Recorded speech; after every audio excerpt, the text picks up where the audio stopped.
ಬೆಂಗಳೂರಿನಲ್ಲಿ ಪೊಲೀಸರಿಗೆ ಶಾಕ್ ಕೊಟ್ಟ ಭೂಮಾಫಿಯಾ. ನಗರದಲ್ಲಿ ರಿಯಲ್ ಎಸ್ಟೇಟ್ ದಂಧೆಕೋರರನ್ನ ಕೇಳೋರೇ ಇಲ್ಲ. ಬೆಂಗಳೂರಿನಲ್ಲಿ ಮಿತಿ ಮೀರಿದೆ ಭೂಗಳ್ಳರ ಹಾವಳಿ. ಮಲ್ಲೇಶ್ವರಂನಲ್ಲಿರುವ ಪೊಲೀಸ್ ಕ್ವಾರ್ಟರ್ಸ್ ಮೇಲೆಯೇ ಭೂಗಳ್ಳರ ಕಣ್ಣು ಬಿದ್ದಿದೆ. 8ನೇ ಮುಖ್ಯ ರಸ್ತೆಯಲ್ಲಿರುವಂತಹ ಪೊಲೀಸ್ ಕ್ವಾರ್ಟರ್ಸ್ ಕರೆಂಟ್ ಲೈಟ್ ಬಿಲ್ನಲ್ಲಿ ದಿಢೀರ್ ಎಂಬಂತೆ ಬೇರೆ ಹೆಸರು ಬಂದಿರೋದು. ಮಹಾಲಕ್ಷ್ಮಿ ಎಂಬುವವರ ಹೆಸರಿನಲ್ಲಿ ಕರೆಂಟ್ ಬಿಲ್ ನೀಡಿದೆ ಬೆಸ್ಕಾಂ.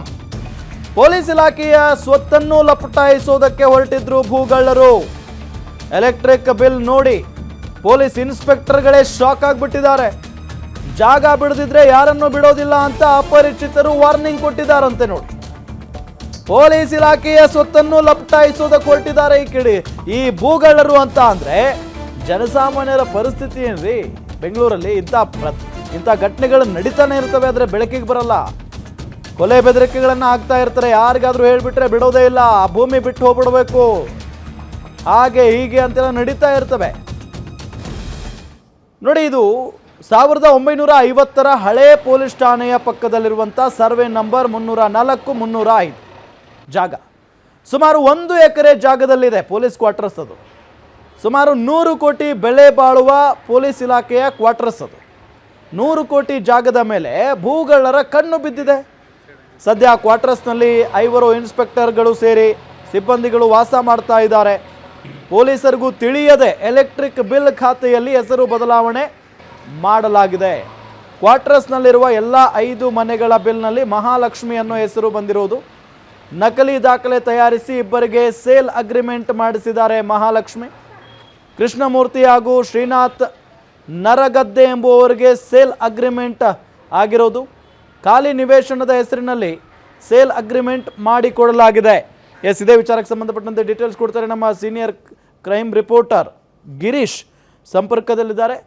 ಗಿರೀಶ್, ಈಗ ಪೊಲೀಸ್ ಅಥವಾ ಪೊಲೀಸ್ ಕ್ವಾರ್ಟರ್ಸನ್ನೇ ನುಂಗೋದಕ್ಕೆ ಟ್ರೈ ಮಾಡಿದ್ದಾರೆ ಅಂತ ಅಂದರೆ ಇನ್ನು ಜನಸಾಮಾನ್ಯರ ಜಾಗಗಳ ಪರಿಸ್ಥಿತಿ ಏನು ಅನ್ನೋ ಒಂದು ಪ್ರಶ್ನೆ. ಜೊತೆಗೆ ಹೆಂಗೆ ಲಪಟಾಯಿಸಿರೋದು, ಇದನ್ನು ಯಾವ ರೀತಿಯಾಗಿ ಗೊತ್ತಾಯ್ತಿದೆಯಲ್ಲ, ಡೀಟೇಲ್ಸ್ ಕೊಡ್ತಾ ಹೋಗೋದಾದ್ರೆ. ರಾಮ್, ನಿಜವಾಗಿಯೂ ಬೆಂಗಳೂರಲ್ಲಿ ಭೂಮಾಫಿಯಾದವರ ಕಣ್ಣು ಪೊಲೀಸ್ ಇಲಾಖೆಯ ಸ್ವತ್ತನ್ನು ಬಿಟ್ಟಿಲ್ಲ ಅಂತಾನೆ ಹೇಳ್ಬೋದು. ಇವರಿಗೆ ಯಾರ ಭಯವೂ ಇಲ್ದೇನೆ ಪೊಲೀಸ್ ಇಲಾಖೆಗೆ ಸೇರಿದ ಸುಮಾರು 1 ಎಕರೆ ಕ್ವಾರ್ಟರ್ಸ್ ಏನಿದೆ ಆ ಒಂದು ಜಾಗದ ಮೇಲೆ ಕಣ್ಣು ಹಾಕಿ ಅದರ ಏನು ಲೈಟ್ ಬಿಲ್ ಬರುತ್ತೆ ಅದನ್ನ ಮಹಾಲಕ್ಷ್ಮಿ ಎಂಬುವರ ಹೆಸರಿಗೆ ಇವರು ಮಾಡ್ಕೊಂಡಿರ್ತಾರೆ. ಅಷ್ಟಕ್ಕೂ ಇದು ಯಾವಾಗ ಆಯ್ತು ಅಂತ ನಾವು ನೋಡ್ತಾ ಹೋದ್ರೆ ಕಳೆದ ತಿಂಗಳಲ್ಲಿ ಇವರು ಎಲ್ಲ ಒಂದು ಏರ್ಪಾಟನ್ನ ಮಾಡ್ಕೊಡ್ತಾರೆ. ನಂತರದಲ್ಲಿ ಇದ್ದಕ್ಕಿದ್ದ ಹಾಗೆ ಬಿಬಿಎಂಪಿ ಅದೇ ರೀತಿ ಬೆಸ್ಕಾಂ ಅಧಿಕಾರಿಗಳು ಕೂಡ ಇದರಲ್ಲಿ ಶಾಮೀಲಾಗಿದ್ದಾರೆ ಅನ್ನೋದು ಮೇಲ್ನೋಟಿಗೆ ಪತ್ತೆ ಆಗ್ತಾ ಇದೆ. ಅವರ ತಂಡಗಳು ಕೂಡ ಸೇರ್ಕೊಂಡು ಇದ್ದಕ್ಕಿದ್ದ ಹಾಗೆ ಸುಮಾರು 5 ಜನ ಇನ್ಸ್ಪೆಕ್ಟರ್ಗಳು ಆ ಒಂದು ಕ್ವಾರ್ಟರ್ಸ್ ನಲ್ಲಿ ವಾಸವಿದ್ದಾರೆ. ಅವರ ಏನು ಹೆಸರಿನಲ್ಲಿ ಬಿಲ್ ಬರ್ತಾ ಇತ್ತು ಅವರ ಹೆಸರಿನ ಬದಲಿಗೆ ಮಹಾಲಕ್ಷ್ಮಿ ಎನ್ನುವವರೊಂದು ನೇಮ್ ಏನಿದೆ ಅದು ಅವರೆಲ್ಲರ ಲೈಟ್ ಬಿಲ್ ನಲ್ಲಿ ಬರುತ್ತೆ. ತಕ್ಷಣವೇ ಎಚ್ಚೆತ್ತ ಒಬ್ಬ ಇನ್ಸ್ಪೆಕ್ಟರ್ ಇದ್ದಾರೆ ಕುಮಾರ್ ಅಂತ, ಅವರು ಹೋಗಿ ಬಿಬಿಎಂಪಿ ಅದೇ ರೀತಿ ಬೆಸ್ಕಾಂ ಅಧಿಕಾರಿಗಳನ್ನ ಸಂಪರ್ಕ ಮಾಡ್ತಾರೆ. ಆ ಒಂದು ಸಂದರ್ಭದಲ್ಲಿ ಬೆಸ್ಕಾಂ ಅಧಿಕಾರಿಗಳು ಹೌದು ತಪ್ಪಾಗಿದೆ ಅಂತ ಒಪ್ಕೋತಾರೆ, ಆದ್ರೆ ತಪ್ಪನ್ನ ಯಾರು ಮಾಡಿದ್ದಾರೆ ಅಂತ ಹೇಳೋದಿಲ್ಲ. ಹೀಗಾಗಿ ನಂತರದಲ್ಲಿ ಒಂದು ನೋಟಿಸ್ ಅನ್ನ ಕೊಟ್ಟು ಇದು ಯಥಾಸ್ಥಿತಿ ಈ ಹಿಂದೆ ಯಾವ ರೀತಿ ಬಿಲ್ ಬರ್ತಾ ಇತ್ತು, ಮೂಲ ಓನರ್ ಯಾರಿದ್ರು ಅವರ ರೀತಿಯಲ್ಲೇ ಒಂದು ಬಿಲ್ ಬರುತ್ತೆ, ಈಗ ಯಥಾಸ್ಥಿತಿಯನ್ನ ಕಾಪಾಡ್ಕೊಂಡು ಹೋಗ್ಲಿಕ್ಕೆ ಒಂದು ನೋಟಿಸ್ ಅನ್ನ ಕೊಟ್ಟಿದ್ದಾರೆ. ಆದ್ರೆ ಇಲ್ಲಿ ಗಮನಿಸುವ ಅಂಶವೇನು ಅಂತ ನಾವು ನೋಡ್ತಾ ಹೋದ್ರೆ ಈ ಭೂಗಳ್ಳರು ಯಾರನ್ನು ಕೂಡ ಬಿಡ್ತಾ ಇಲ್ಲ. ಪೊಲೀಸ್ ಇಲಾಖೆಯ ಸ್ವತ್ತನ್ನ ಒಂದು ಚಾಲೆಂಜ್ ಮಾಡ್ತಾ ಅವರಿಗೆ ಏನು ಹೇಳ್ತಾ ಇದ್ದಾರೆ. ಅದೇ ರೀತಿ ಕಳೆದ ತಿಂಗಳು 3ನೇ ತಾರೀಕು ಕೂಡ ಅವರ ಮನೆಗೆ ಹೋಗಿ, ಅದು ಕೂಡ ಪೊಲೀಸ್ ಇನ್ಸ್ಪೆಕ್ಟರ್ಗಳು ವಾಸವಾಗಿದ್ದಾರೆ, ಪೊಲೀಸ್ ಇನ್ಸ್ಪೆಕ್ಟರ್ಗಳು ಇರದ ಸಂದರ್ಭದಲ್ಲಿ ಅವರ ಮನೆಗೆ ಹೋಗಿ ಅವರ ಹೆಂಡತಿಯರಾಗಿರ್ಬೋದು ಅದೇ ರೀತಿ ಮನೆಯಲ್ಲಿರುವ ಸದಸ್ಯರಿಗೆ ಒಂದು ಬೆದರಿಕೆಯನ್ನ ಹಾಕ್ತಾರೆ. ನೀವು ಇಲ್ಲೇ ಇದ್ರೆ ಖಂಡಿತವಾಗಿ ನಿಮ್ಮನ್ನ ಜೀವ ಸಹಿತ ಬಿಡೋದಿಲ್ಲ, ಆದಷ್ಟು ಬೇಗ ನೀವು ಜಾಗವನ್ನ ಖಾಲಿ ಮಾಡಿ ಅಂತ ರಾಜರೋಷವಾಗಿ ಬೆದರಿಕೆಯನ್ನ ಹಾಕ್ತಾರೆ. ಹೀಗಾಗಿ ಬೆಂಗಳೂರಿನಲ್ಲಿ ಇವರಿಗೆ ಸಪೋರ್ಟ್ ಮಾಡಿರೋರು ಯಾರು, ಅದು ಕೂಡ ಪೊಲೀಸ್ ಇಲಾಖೆಯ ಸ್ವತ್ತನ್ನ ಅನ್ನೋ ಪ್ರಶ್ನೆ ಒಂದ್ ಕಡೆ ಆದ್ರೆ,